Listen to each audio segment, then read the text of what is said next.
ప్రభు పేరిట అందరికీ ప్రైజ్లాడండి. బాగున్నారండి అందరూ? యేసుక్రీస్తు నామంలో మీ అందరికీ శుభములు కలుగును గాక. ఈరోజు దేవుని వాక్యం కీర్తనలో 107వ అధ్యాయం 20వ వచనం.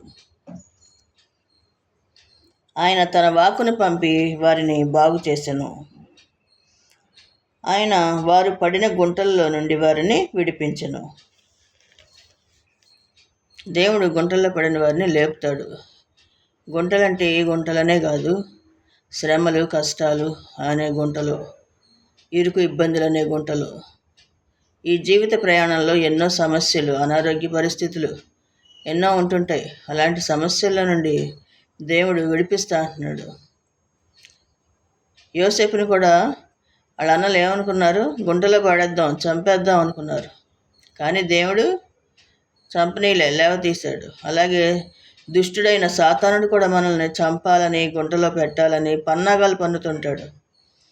ఆ దుష్టుడు పన్నిన పన్నాగాల నుంచి దేవుడు మనల్ని విడిపిస్తుంటాడు. ఈ జీవిత ప్రయాణంలో ఎన్నో సమస్యలు, అనారోగ్య పరిస్థితులు, ఆర్థిక ఇబ్బందులు,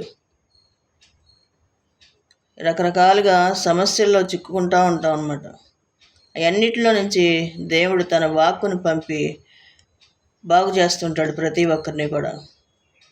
మనం ఆయనకు చెప్పుకుంటాం కదా, మన బాధలన్నీ దేవునికి చెప్పుకున్నప్పుడు ఆయన ఆ సమస్యల్లోంచి, ఆ గుంటల్లోంచి లేపుతాడు అనమాట.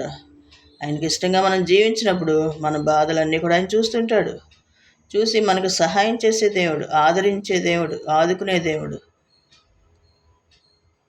దేవుడు ఎల్లప్పుడూ కూడా నా బిడ్డలు ఏ పరిస్థితిలో ఉన్నారో, ఎవరికి ఏ సహాయం చేయాలని ఆయన చూస్తుంటాడు. కాబట్టి ఆయన మన సమస్యలన్నీ కూడా చెప్పుకొని విన్నవించినప్పుడు మనకు సహాయం చేసే దేవుడు. కాబట్టి ఆయనకి ప్రార్థించాలి. దేవునికే మహిమ కలుగును గాక. దేవుని కృప మీ అందరికీ తోడై ఉండును గాక. ఆమేన్.